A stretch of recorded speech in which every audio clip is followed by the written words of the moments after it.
Hey everyone, and welcome back again to the second roundup episode of today. Doom's Denuvo Anti Cheat has been removed following the community backlash. Then Stadia is holding back a game in a really bad way. It's very annoying. There's that story.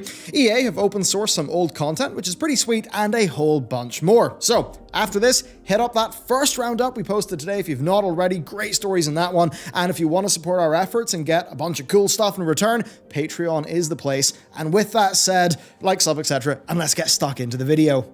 Well, with Doom, it really does turn out that the community was heard. Executive producer Marty Stratton took to Reddit to tell people that Denuvo Anti Cheat will be removed in the next update of Doom Eternal. Now, Marty said that their goal was to protect battle mode, from cheating and stuff, and to have anti-cheat in place for their future campaign multiplayer invasion mode, and that also that players were disappointed that Doom 2016's multiplayer didn't have anti-cheat, presumably because of hackers. So that's why they wanted anti-cheat. Then as for why Denuvo anti-cheat specifically, Marty basically said that the kernel level integrations are typically the most effective and that Denuvo met their standards for security and privacy.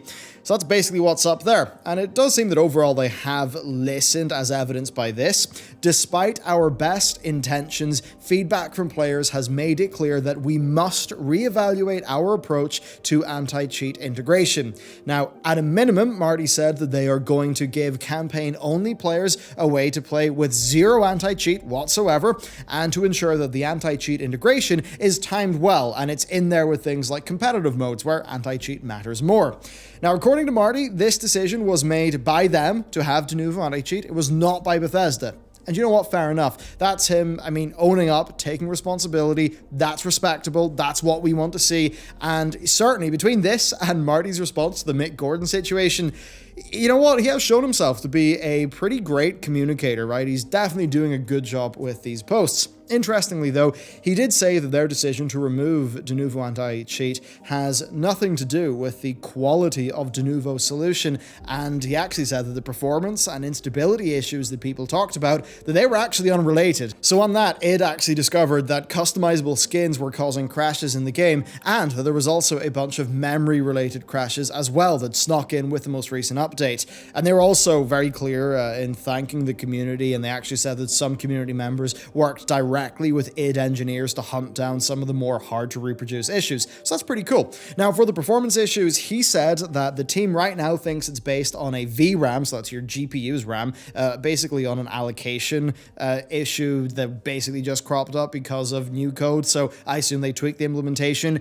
Maybe in their internal testing, it had an okay result, but then once it actually got out and was on that massive amount of different people's hardware configs, then problems started to appear. And I've got to assume with that really there is just maybe less QC that happens with, the build of a game that's just going out for an update, as compared to, the initial release, which of course will get a lot more QC and testing and things like that happening. So to fix that, well, they've just reverted the change to how things were at launch, and id now expect the game to be running back to normal, of course, when the next update happens.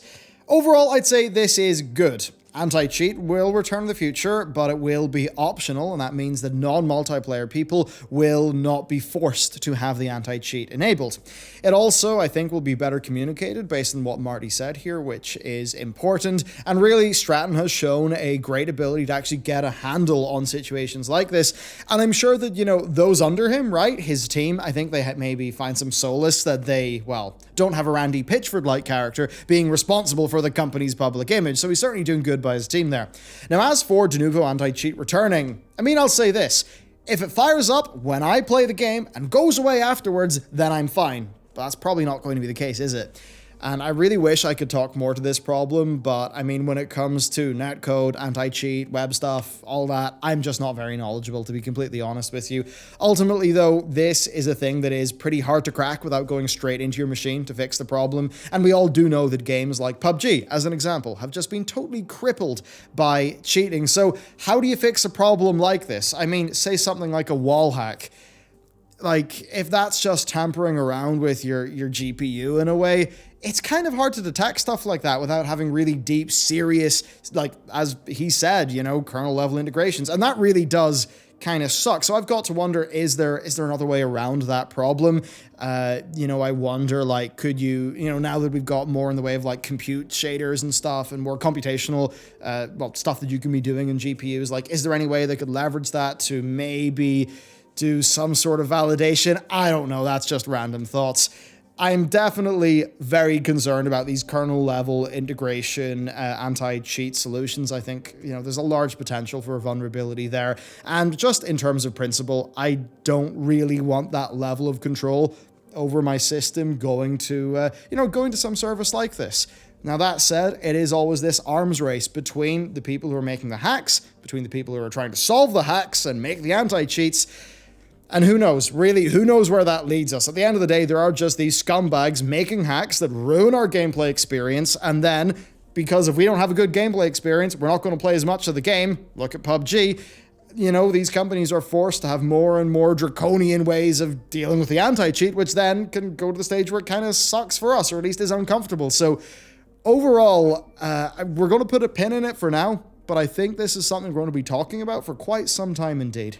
And then next, honestly, I hope you enjoy being screwed over, right? I mean, okay, if you're a PC gamer like me, then you know what, you're good. But principle matters a lot, and that's why we've got to care for our friends who are on the consoles. With Serious Sam 4, our console compatriots are just flat out being messed around with, and it sucks. So, the game is published by Devolver Digital, and it will release on PC and Stadia this August. It will not release on the consoles until early 2021. Why?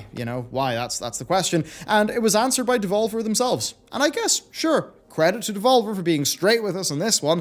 It's because Stadia exclusivity. So Stadia, clearly, they're competing with traditional consoles more than PC because the exclusivity didn't hit PC. I've got to wonder, did Google actually try to get full exclusivity, but Devolver pretty much was like, nah, this is going on PC. We'll give you console, but not PC. I've got to wonder if something like that actually happened with this deal. But regardless of the backroom stuff, I mean, yeah, Stadia, it's clearly trying to compete more with the traditional consoles than the PC, because, I mean, there's just more of a broad audience who maybe won't care as much about things like input latency. So clearly they just decided to pay Devolver to take their game away from console players. That sucks. If you wanted to play this game in console, now you can't until 2021, and it's because Google just offered Devolver big bucks, and then Devolver decided to, take the deal. Why? Well, I think Serious Sam is more of a PC game, right? Like pace and stuff like that. I kind of doubt it would have sold super well on consoles. So I'm actually assuming here that basically Google turned up with silly money, and then, maybe looking at the sales projections, Devolver just thought, well, we weren't expecting that much in consoles. We got this big bag of Google money. Why not? Maybe the deal was just sweetened to the point where a company like Devolver that usually people love for being pretty reasonable about things, that even they were like, nah, we're going to take this exclusivity money. But I mean, still, even if the business case makes a lot of sense, in principle, for customers, it does suck. Now, even more so because it's Stadia, because for most connections, Stadia sucks, right? For some people, it's okay. For many others, just can't use it well. Plus, Stadia is expensive as hell, right, if you actually want it to be good, and the value proposition of owning a game, like buying a game, just for streaming, that's terrible. So overall, this is a terrible deal for everyone other than Devolver. Because as for Google, to be honest, I'd be surprised if this went well for them, right, that people will be that interested. I just can't really imagine a fast-paced shooter like this one being fun with the latency that their platform just happens to have. So, that's that story. Basically, it sucks. Then next up, the System Shock 3 rumors have actually been confirmed. So, Other Side Entertainment, who are developing it, they tweeted that Tencent is now taking System Shock forward. Now, man, this whole project, it's been a total mess. Basically, Starbreeze were in severe financial issues, so they axed the publishing deal they had with Other Side. But basically, right, that meant that Other Side bought back the publishing rights to the game, and then Starbreeze, they said that they expected to receive all of the funds. Now, that was a deal, publishing one, worth $12 million. So that obviously was a bit of a financial disaster. And then for Other Side, well, high-level staff were leaving. There was rumors floating around that we'd covered, like of the project just crashing and burning. And then, of course, is what we covered in the last roundup. And yes, now it's confirmed Tencent are coming in to take lead. But we actually don't really know what that looks like right now. But yeah, I mean, the TLDR here is System Shock 3 appears to have been saved. So we will be getting System Shock content. but that game certainly has had a more rocky road to, well, existence than most. And then next up, something that's actually quite nice. So ahead of the release of Command & Conquer Remastered, EA have announced that they're actually doing something really cool. They're open sourcing the first 2 games. That's sweet. So yeah, Command & Conquer and Red Alert, they're open source. What does that mean? Well, it means the community will have the assets. They'll be able to do whatever they want. Do you want custom campaigns, custom units, expansions, whatever the hell? You can, yeah, it's basically all possible. The game is open sourced, and it even works with a map editor that they are releasing with the remaster. Man, that is so good. This is fantastic. I mean, if you look at Petroglyph, who are doing this, like, they've got ex-Westwood staff, right? There's just that legit old-school DNA that's there, and I mean, that makes sense. They're so on the ball with getting this project right and actually getting clout with the community.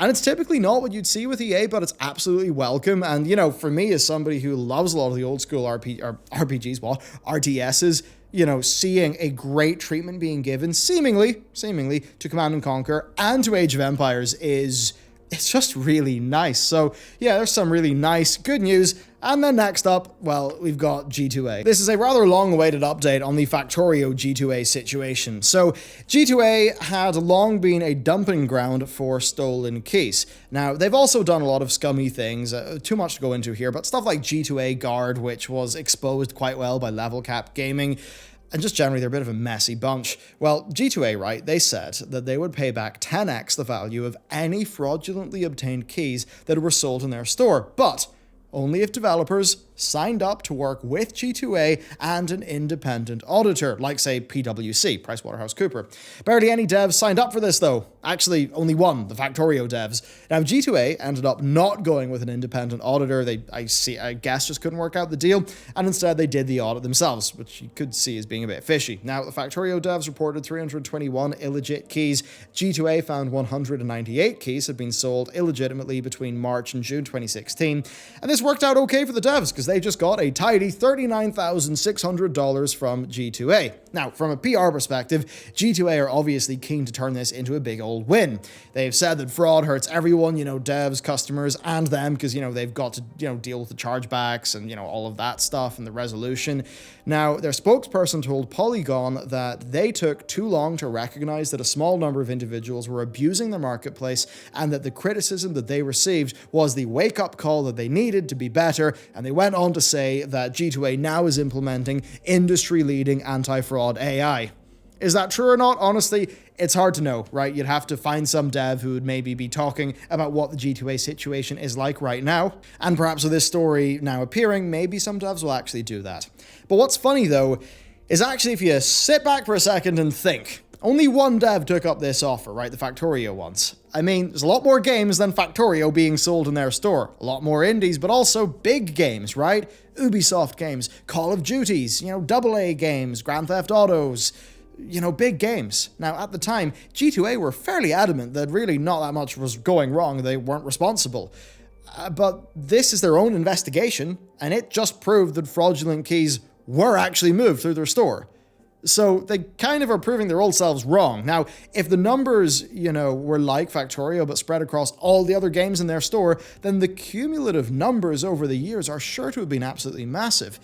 Now, I've got to wonder, you know, will any developers try to call them out on this, because they basically have just proven that fraud was going on, and, you know, maybe try to get some estimates for what, you know, like what quantity of money G2A would have owed them, right, because of the fraud. So, I mean, it's a bit wild. I think, you know, straight up, the PR could work for G2A, but if people actually stop and think about how G2A acted in the past, and then think about this new info, it doesn't look good for G2A, in my opinion. Certainly, it doesn't excuse how they were in the past. I hope they have turned over a new leaf.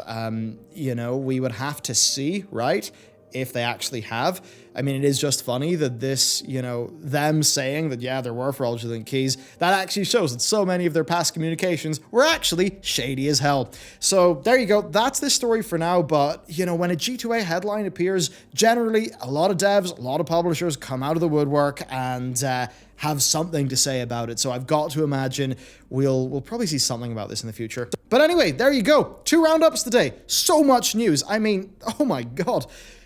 The amount of things that happened on Wednesday night, right? Because, you know, one of the reasons why we're not always the first to YouTube is because a lot of news happens in American time. We're in the UK, so, you know, time zones. But yeah, wow, so much happened on Wednesday night, so I just woke up this morning and we just have to get to it. A lot of content. So there is that other roundup if you're interested in those stories. But other than that, I mean, hey, if you want to support our team on Patreon, get some physical loot, you know, like this pin. Oh, this is a pin from a month ago, or 2 months ago, I think. But, you know, got the Paladin pin, some concept art for, you know, from our game team. And then, of course, the daily briefing. And that is the way to support us. And then what we also like is you actually get some cool stuff in return. So that's it for me today. Thank you very much for watching this video, and I'll see you next time.